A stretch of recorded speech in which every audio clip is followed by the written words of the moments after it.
से कई बार एनकाउंटर्स में मारे जाते रहे या फिर पुलिस के हत्थे चढ़ते रहे डॉन्स या गैंगस्टर्स।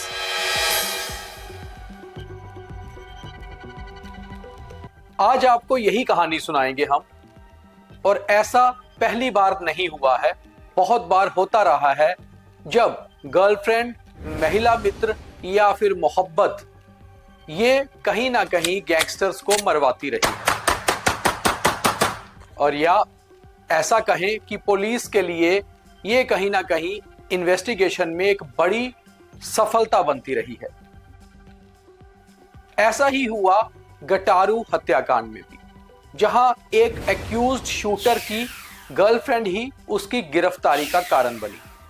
नमस्कार, मेरा नाम है दीपक खजूरिया और आप देख रहे हैं द न्यूज रूम 24 आवाज।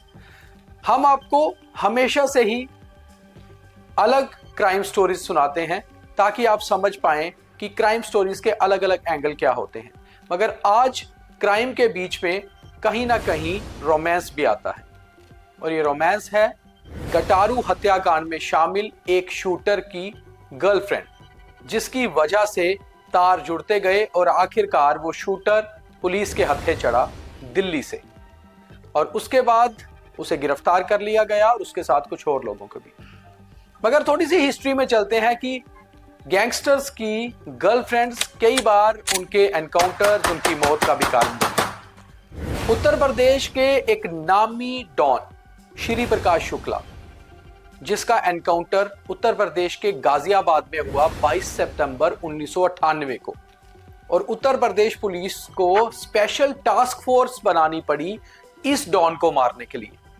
मगर इस डॉन की पूरी जो कहानी है उसमें एक लड़की का भी जिक्र होता है, और उस लड़की जो इसकी गर्लफ्रेंड थी, उसी के कारण पुलिस इसे ढूंढने में, इसे ट्रैप करने में कामयाब हुई। ये कहानी 90 के दौर की है, जब श्री प्रकाश शुक्ला जो गोरखपुर का रहने वाला था, वो इतना बड़ा डॉन बन चुका था कि उसने उस समय के उत्तर प्रदेश के मुख्यमंत्री कल्याण सिंह को मारने की भी सुपारी ले ली थी। जब उत्तर प्रदेश की पुलिस को यह सारा मामला पता चला तो उनके होश उड़ गए। फिर इस डॉन को ट्रैप करने के लिए लगातार टीम्स बनाई गई, स्पेशल टास्क फोर्स में काबिल अफसरों को लाया गया, मगर यह हत्थे चढ़ ही नहीं रहा था। फिर पुलिस के पास एक नाजुक कड़ी आई, इसकी मोहब्बत की कड़ी, इसकी गर्लफ्रेंड। उसके फोन पर लगातार ट्रैप लगाया गया और वो फोन टैपिंग होते होते आखिर पता चला कि डॉन कहां किस समय जाने वाला है। फिर एक एनकाउंटर में गाजियाबाद में 22 सितंबर 1998 को श्री प्रकाश शुक्ला का एनकाउंटर किया गया। उसके बाद 2000 के दशक में जम्मू में भी एक ऐसा ही मर्डर हुआ। आपको अगर याद होगा तो 25 नवंबर 2006 को त्रिकुटा नगर के पौष इलाके में एक नामी डॉक्टर के क्लिनिक पे, उन्हीं के घर पे संजय गुप्ता एलाइज बकरा का मर्डर हुआ था। उसे मारने वाले राजेश डोगरा उर्फ मोहन चीर और विशाल ठाकुर उर्फ विक्की, ये दो लोग भी एक लड़की का सहारा लेके पहुंचे थे। एक 22 वर्षीय लड़की थी जिसे पहले संजय गुप्ता के साथ जोड़ा गया।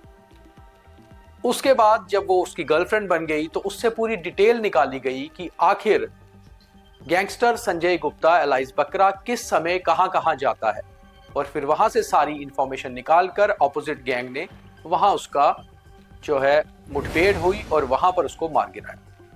तो इस तरह से ये दो बड़ी मशहूर कहानियां जो गर्लफ्रेंड की वजह से गैंगस्टर्स या तो पुलिस के हत्थे चढ़े या फिर ऑपोजिट गैंग के। मगर ऐसा ही गटारू हत्याकांड में पुलिस को सफलता मिली जब पुलिस को पता चला कि जो शूटर्स हैं उनमें से एक ही गर्लफ्रेंड है जो सांबा जिले की रहने वाली है। पुलिस ने उस लड़की का मोबाइल लिया, उसे टैपिंग पे लगा दिया, और बीच बीच में फिर पता चला कि वो गैंगस्टर, वो शूटर लगातार अपनी गर्लफ्रेंड से संपर्क में है। अब पुलिस को यह पता चल चुका था कि चाहे वो अपने घर वालों को, दोस्तों को, रिश्तेदारों को फोन करे ना करे, मगर अपनी गर्लफ्रेंड से लगातार संपर्क में रहेगा।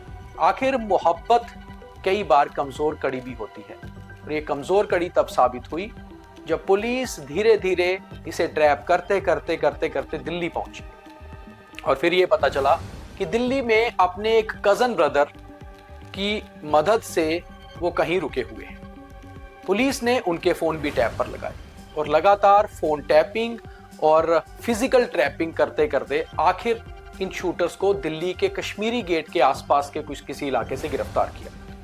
न केवल इन शूटर्स को गिरफ्तार किया गया बल्कि इनकी मदद कर रहे 2 से 3 लोगों को भी उठाया गया और जब क्वेश्चनिंग की गई तो सारा कुछ सामने हुआ कि ये सारा कैसे कड़ियां जुड़ी।